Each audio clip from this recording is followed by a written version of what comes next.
Hello Tarot fans, welcome to another edition of Blue Sicx Tarot. I'm your fantastic host Blue Sicx. Thank you very much for watching. If you like this video, give me a thumbs up, subscription, even leave a comment down below. You can also follow me on the social medias. Now, as you can see today, we'll be covering a really cool deck, the Crow Tarot. And now, as a fan of the Crow myself, One sec.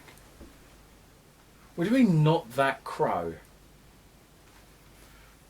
I've already done the thumbnails for this video and the next video as well.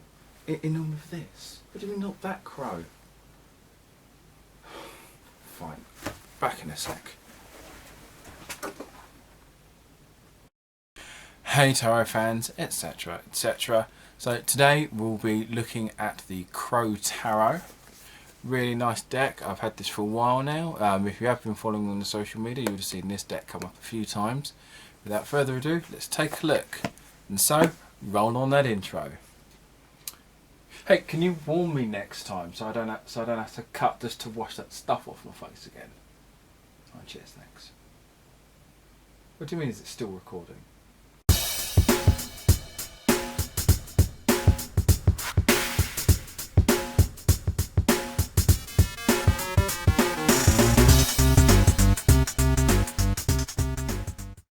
Okay, so first we're going to take a look at the box itself.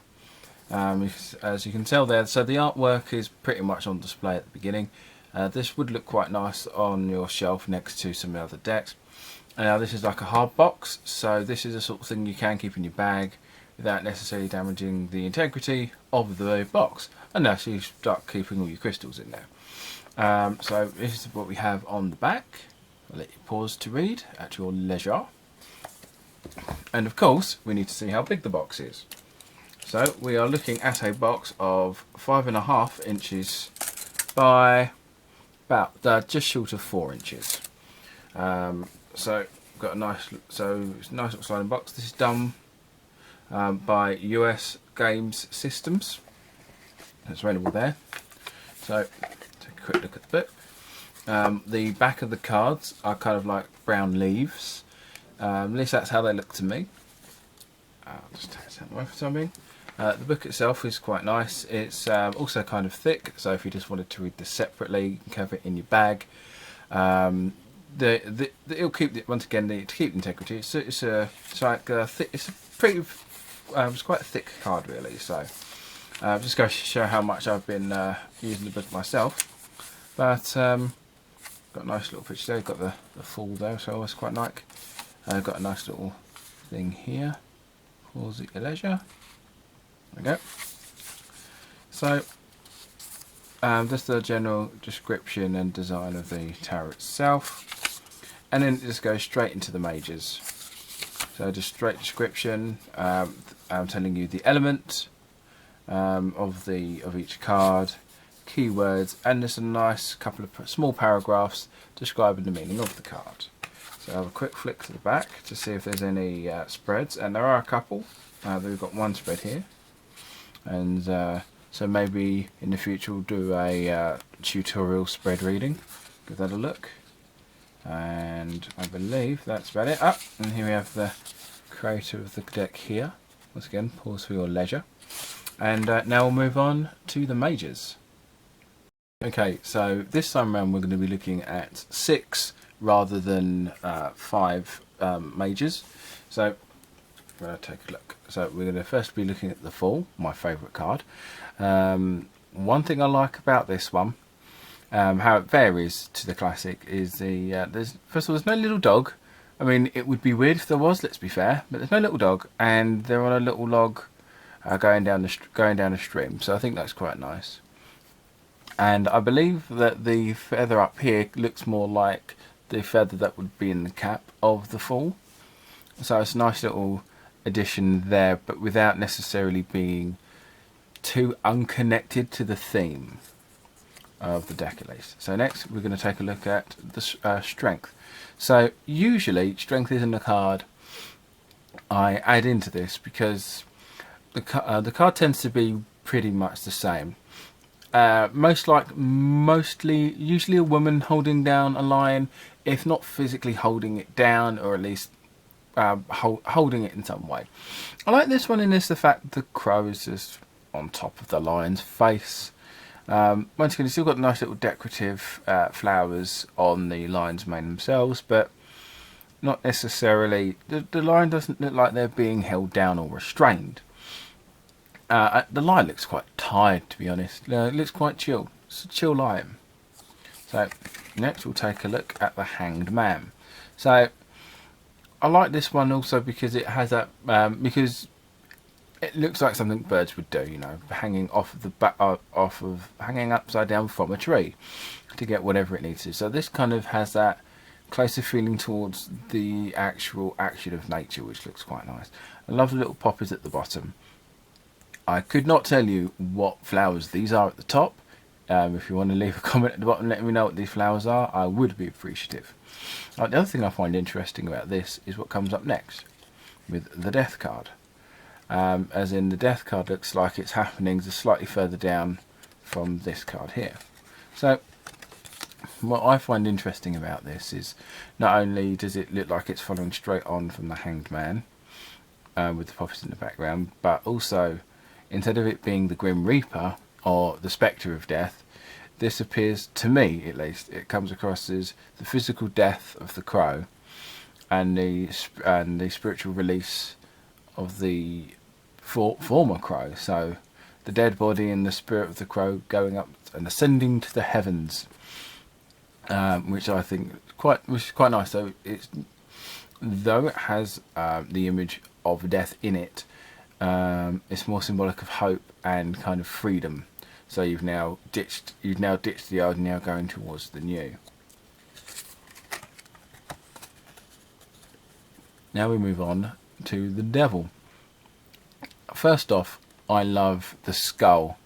I love the skull head, inverted pentagram, basically just the whole goat horned, goat head, goat skull on top of the crow, which looks pretty cool. I also like the fact you've got a little hummingbird, or at least it looks like a hummingbird. Once again, if I got this wrong, leave a note in the comments. But yeah, I like the fact it's a little hummingbird, like chained to the brick, rather than which would usually be a person or a smaller crow. Because I'd imagine other places would just kind of have it like a smaller crow. But no, I like the fact it's a little hummingbird. I just really like this one. It looks pretty cool. And finally, we have the world. Now, the world has a more generic looking feel to it. So you've still got a crow in the middle, but you still have like the lion, scorpion, etc. I mean, granted, these are more of like cherubim usually in the corners rather than just plain animals, but it doesn't necessarily feel like anything unique outside of the art style, which still looks nice. But yeah. It doesn't necessarily stand out to me, but this is still like a card. This still feels like a card to highlight, just to kind of end this. So, and what we're going to do now, we'll move on to the minors. Okay, so now we're moving on to the aces. So first of all, we start with the Ace of Wands. And first off, I love the kind of city skyline just behind it. It does look really nice.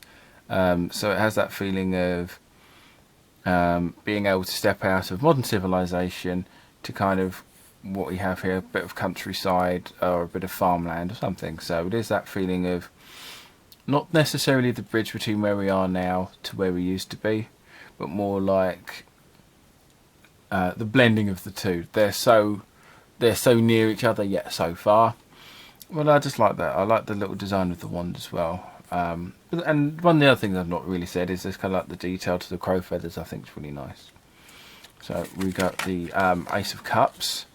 Now, unlike the devil, I like the fact that there is another crow here rather than another bird, rather than like a dove, putting in the I don't even know the name for it now, but Jesus' flesh, whatever it's supposed to be called. I never went to church. I don't know what the little wafer biscuit thing's called for Holy Communion at least. But yeah, so I like the fact that you've got a little crow with that with the wine for the sacrament. I always like it when the Ace of Cups is overflowing rather than just being full. So I always like that. And I also like the kind of fire around it as well, kind of show a bit more passion and interest. And the little, I believe, lotus flowers. Once again, if I've got this wrong, please leave a message in the comment. But no, I do like the art of this one. There's a lot of energy to this one. Now with the sword, it doesn't necessarily have as negative connotations as some of the other swords tend to, or at least in other decks, but it does have that feeling of being dramatic. There's a nice dramatic look to it. You can't necessarily see all of the crow, but you don't really need to. Like the little rose there, I'm not quite sure. The look of the background's quite nice, but I can't myself see any specific detail in there. My eyes just might be going cross, I'm not quite sure. And then we go to the pentacle. Now, compared to the others, the pentacle feels a bit disappointing just because there's not much else happening. You know, you've got the element of nature there, you've got the element of earth, you've got the pentacle and the crow, but it doesn't necessarily feel as visually appealing as the other three. It's still noticeable, you can still tell what card it's supposed to be, and it does stand out, but it's not necessarily, it doesn't feel that it's artistically challenging as some of the others. But no, this is all about personal preference anyway. So we're going to move on to some of my favourite minors from the deck. So now we're going to take a look at some of my favourite of the minors. So first of all, we start with the ten of Wands. Now, I like this in the fact that once again you've got the industrial, you've got the town's industrial look behind it. I like the concept here where you know it's the crow carrying the 10 wands. You know that you can tell that the crow is struggling. It's not necessarily an easy job, but it still has that look of it's still manageable. So it's less about the difficulty of manoeuvring, just the length of time it will take to deal with because of the weight, rather than it being a tricky thing to carry and handle. So it has a bit more kind of hope in regards to whatever labour you'll be put under whilst dealing with this. So next we've got the Three of Cups. Now the Three of Cups I always associate with like gatherings. Not that we're going to be doing any of that anytime soon. Not that that's dated this video at all. But yeah, so this has that feeling of, you usually have that feeling of community, meeting up with your close friends and stuff, and I still get that with this as well. Everyone just kind of sitting around and just kind of poking at the chalices rather than drinking from them. But it does look quite nice. I still like the kind of how these are being depicted as animals rather than just general props for the deck. So speaking of which, we have the Five of Swords, where a crow is using its wing to carry swords even though it's not possible. And I also like that because it's such a thing that can't actually happen in reality. The duality of being me. But yeah, it's you've got a lot of blue in this. The blue is the thing that stands out to me in this. Not that I'm biased, but it has that feeling of the air, and it doesn't necessarily have that feeling of defeat because I can't quite. It's quite tricky to kind of see the birds here, but these are birds. These birds are dead. They're not like just defeated and walking away. These ones are actually dead, and these ones are leaving. So it does have that feeling of victory at someone else's expense, but instead of like the feeling of you've beaten someone with arrogance and stuff, it also has that feeling of a lot has lost. Someone else has lost a lot for you to gain, and so it does have a darker, more negative connotation than the classic. And finally we go with the Eight of Coins, which I also quite like, in the idea, the fact that it's kind of pecking, grafting the chalice, the pentacles rather, with its beak, and I think that looks kind of cool. So, which is usually, because this card is usually the apprentice card, where you work at the same thing to improve it. And I just like the fact that this little crow here is scratching away and yeah, using its beak and not tools and stuff, and once again it kind of having that nice natural nature look. That's something I'd imagine a highly intelligent crow to do. If I was to ever meet a highly intelligent crow, I'd make sure it wouldn't see my PIN number for a start, but that's how I'd imagine like a really intelligent crow would do that before it slowly takes over the world and kills out the human race. But that's just the night terrors talking. Yeah, so we're gonna finish up with looking at some of the court cards. Okay, so now we're going to finish up with the court cards. So we're going to start off with the Page of Wands. Now, I like how the page in here is first of all, it looks like a little Harry Potter wand. So that's pretty cool. The sun in the background, the depiction of the desert, because once again in the classic tarot, this is kind of usually depicted as a desert. And the crow calling there looks like a kind of, it has that strong feeling of go-gettingness. I don't know the word. The idea of just having the idea and just going strong with it and putting everything you have into it. So next up we have the Knight of Swords. Now, in honesty, the Knight of Swords tends to be the most dramatic of the court cards. 9 times out of 10, it's usually just going straight in there and doing what needs to be done.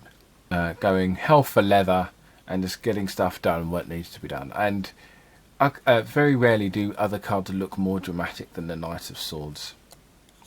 Or at least in regards to the court cards. Now, the Queen of Cups I had to keep. I mean, just look at it. Bright, colourful. There's just so much stuff there just to kind of sit and absorb. You've got the sea in the background, little crabs, starfish. The chalice itself looks like something from a video game. It looks really cool, but you can't imagine physically holding that with your human hands. Otherwise, it looks like you've cut your human hands to ribbons. But yeah, I just love all of the decoration on this. It's just such a, it's just such a look. And speaking of looks, the King of Pentacles, once again a nice, bright, vibrant. Hey everyone, look at all of the stuff I have. It's abundance, it's wealth. It was like it highlights kind of all of the positiveness of getting that stuff. It just looks bright, colourful. It looks, you can see why crows are kind of similar related to magpies. It's that sort of reminder. But yeah, these are just some of the cards that you get in this deck. In about 2 days I'll be doing a flip through the entire deck, so give that a look. And thanks for watching the video. I hope you enjoyed it. Please like and subscribe, and I'll see you soon.